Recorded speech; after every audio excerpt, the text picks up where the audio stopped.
अगर आप लोगों ने उदास किया तो शायद बदलाव कहीं नहीं हो पाएगा, क्योंकि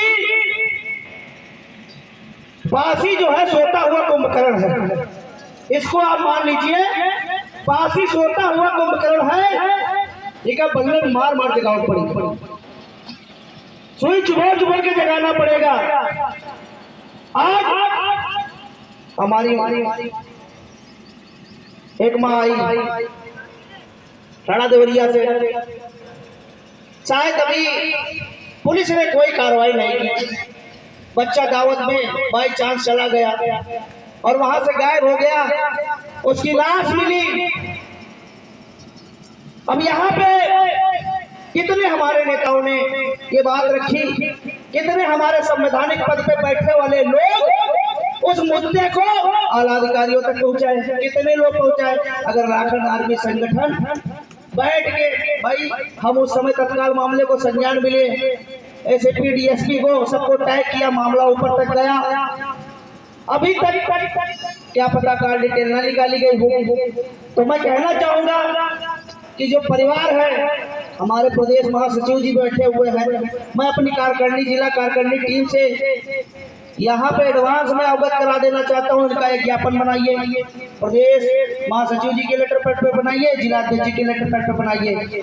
15 दिन का समय दीजिए, 10 से 15 दिन का समय दीजिए, और 10 से 15 दिन में अगर मर्डर का सिलसिला नहीं खुलता है तो 16वें दिन हम लोग लखीमपुर जिला कार्यालय का घेराव करेंगे। ये हम आपको वचन देते हैं। ये गाजर मूरी हलवा है क्या हमारे भाइयों को मार दोगे, हम लोग साथ बैठे रहेंगे? नहीं बैठेंगे। मैं तब देखूंगा तुम्हारे अंदर कितना क्रोध है, कितना अपनापन है, कितने लोग आओगे लखीमपुर जिला कार्यालय में अपनी ताकत दिखाओगे, तब मैं देखूंगा कि कितना अपनापन है। देखिए, लोग अपने स्वार्थ के लिए हर जगह निकलते हैं, लेकिन जब समाज की बात पड़े, जब गरीब की बात पड़े, जब शोषित की बात पड़े, जब वंचित की बात पड़े, तो प्रजा पालक बन के अपने घरों से निकलिए। अगर आपके 67 राजा थे तो आपके 67 राजा नागवंशी लोग थे, उनका शासन किस तरह का था ये भी समझिए। जब उनके शासन काल में प्रजा खुशहाल रहती थी तो वो एकांतवासी बैरागी का जीवन जीते थे और अपने ध्यान में मैं रहते थे। चाहे वो भगवान बुद्ध को मान लो, वो भी एकांतवासी थे, चाहे शिव को मान लो, वो भी एकांतवासी थे, दीन दुनिया से ज्यादा मतलब नहीं रखते थे। जब उनके शासन काल में प्रजा खुशहाल रहती थी, ऐसे हमारे राजा हुआ करते थे। तो अगर आपका ये कर्तव्य है, आप समृद्ध हैं तो समाज की आवाज बने, ये याद रखिए, और अपने गरीब भाइयों को, अपने लोगों को साथ में लेके चलिए। अगर आप पैसे में आज कमजोर हो तो आप जनसंख्या में भी तो ज्यादा हो, ये भी तो सोचो। हम कहते सामने वाला 1 लाख अकेले खर्चा करेगा, तुम 1 लाख मिलके 1 रुपए खर्चा कर दो, साला 1 लाख हो जाएगा। वो कितनी बार लड़ पाएगा तुमसे? तुम बार बार उससे लड़ सकते हो, तुम बार बार, लेकिन तुमको दूसरे नेता चाहिए, तुमको तुम्हारे लिए बोलने वाला चाहिए, तुमको लूटने वाला चाहिए, तुमको गुमराह करने वाला व्यक्ति चाहिए। तुम अपने गांव के लोगों की बात नहीं सुनोगे, लेकिन कोई विदेश से आएगा उसकी बात मान जाओगे। तुम उसकी बात नहीं मानोगे, तुम्हारे क्षेत्र का है, अरे वो कम से कम 100 बार सोचेगा कि मैं इनके साथ गलत करूंगा तो मुझे यही रहना, मुझे बदनामी भी झेलना पड़ेगा। तो सबसे पहले एकता में चलिए, भाईचारा बना के रखिए, मेरा यही निवेदन है। और अपने वोट का महत्व समझिए, वोट का महत्व समझिए। और जो भी हमारे लाखन आर्मी के कार्यकर्ता हैं, अगर वाकई में आप बदलाव चाहते हो तो हर घर झंडा अभियान चलाइए, और अपने घर में, हमको सबके घर में लाल और पीला झंडा लहराता हुआ दिखना चाहिए। और जिस दिन ये काम कर लोगे, उन नेताओं की रूह कांप जाएगी, आपके क्षेत्रों में नहीं घुसेंगे, आपके बड़े बड़े लीडरों से, आपके जिलाध्यक्ष से, आपके प्रदेश अध्यक्ष से वो नेता गिरने में आएंगे। तब हमारी बात होगी कि जब तुम ये काम करोगे तब हम तुमको वोट देंगे। सबसे पहले अपना वोट एकत्रित करना तो सीखो मेरे साथियों।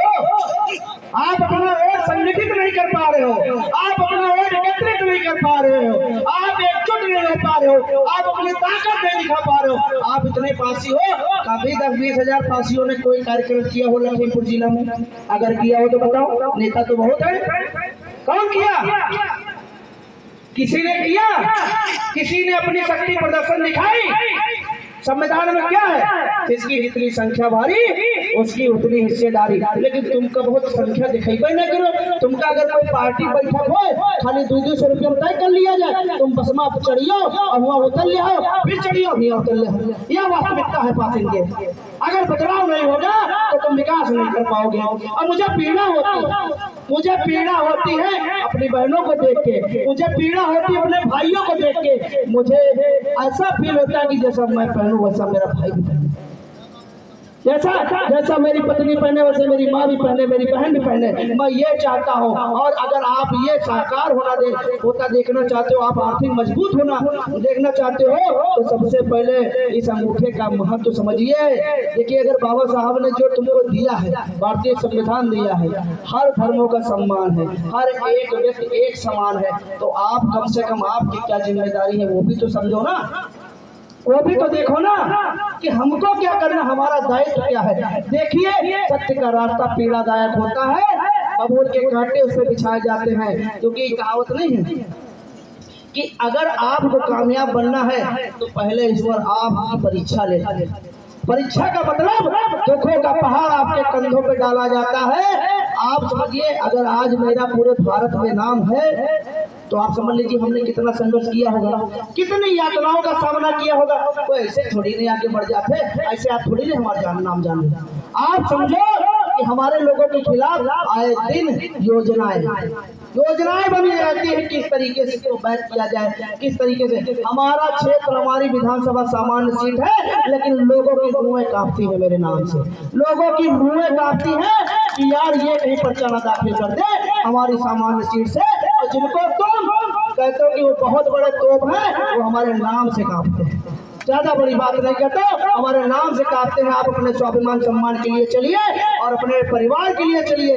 देखिए, कबीरा खड़ा बाजार में मांगे सबकी खैर, ना कहो से दोस्ती ना कहो से पैर। हमको अपने रास्ते जाना है और अपने रास्ते आना है। अगर कोई बीच में अड़चन करे तो उसको सब लोग मिलके साथ में बचाना है।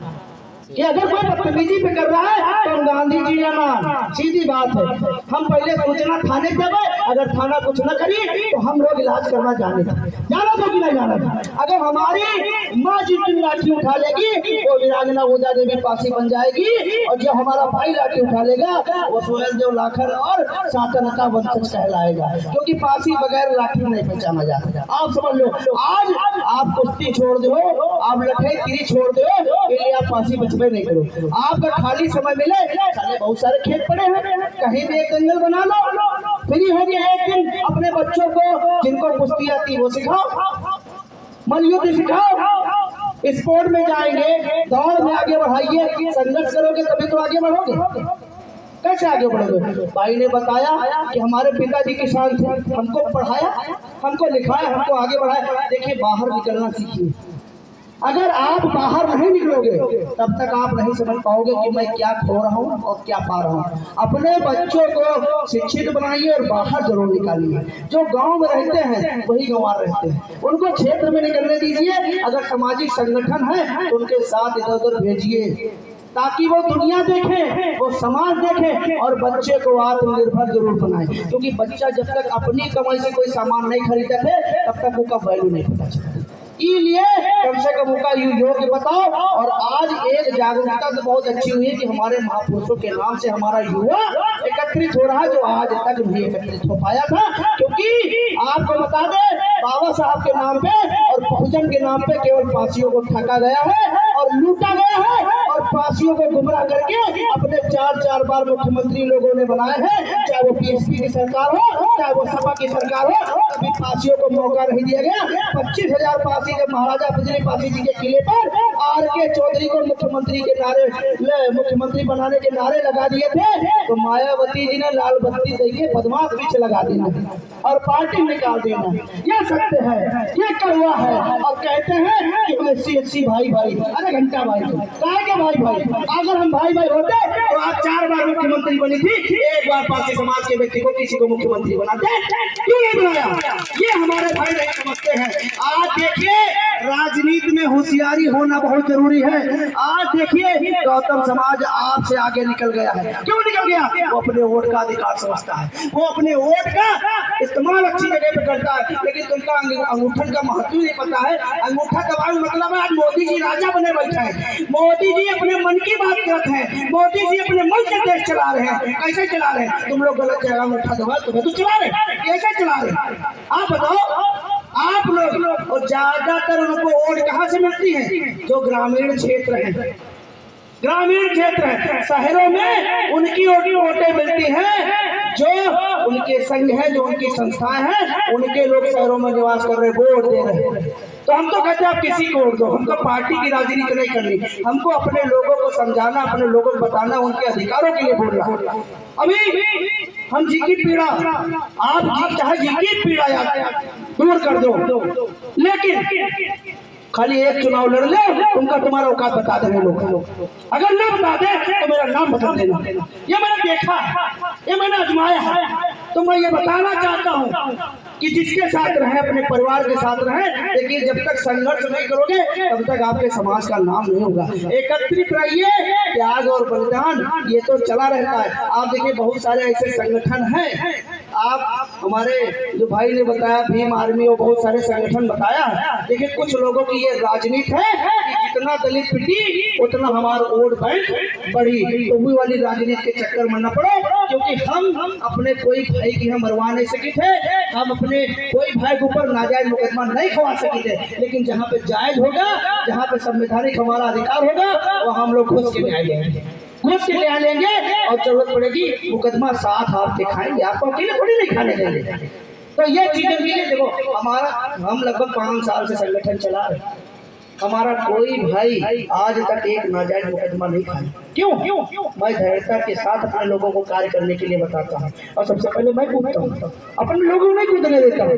गलत जगह पे अपने लोगों को नहीं बताता हूँ कि गलत जगह पे मैं अपने लोगों को भेज दूँ तो वहाँ पे गलत हो जाए। लेकिन अगर सत्य है तो आप पीछे भी मत रहिए। अब हमारे सर पे बहुत पैटर्न है, हमारे कंधों पे बहुत ज्यादा भार हो गया है। आपको लड़ना पड़ेगा, आपको निकलना पड़ेगा। अगर आप छोटे मामले नहीं निपटा पाओगे जिले के, तो फिर कैसे आगे बढ़ोगे, कैसे होगी?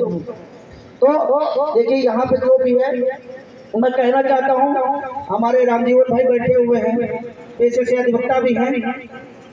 मैं यहाँ से जाऊंगा, आप इनकी समस्या, टाइमिंग, घटना जो भी जैसा है इनका नोट करवाइएगा। और यहाँ नहीं सीधे एसपी को ज्ञापन देना है, 1 हफ्ते का समय देना है कि होली त्योहार तुम्हारा, उसके बाद हमारा महातांडव हम लोग दिखाएंगे पूरे लखीमपुर खेरी में कि 10 से 5 दिन का समय है। आप घटना खोलिए, मेडिकल रिपोर्ट में पुष्टि हुई है लड़का मारा था जी, मेडिकल रिपोर्ट में चोटें आई है। जो देखिए पहले सबसे पहले मेडिकल रिपोर्ट आपको मिल गई होगी, मेडिकल रिपोर्ट आप लोग समझिए, देखिए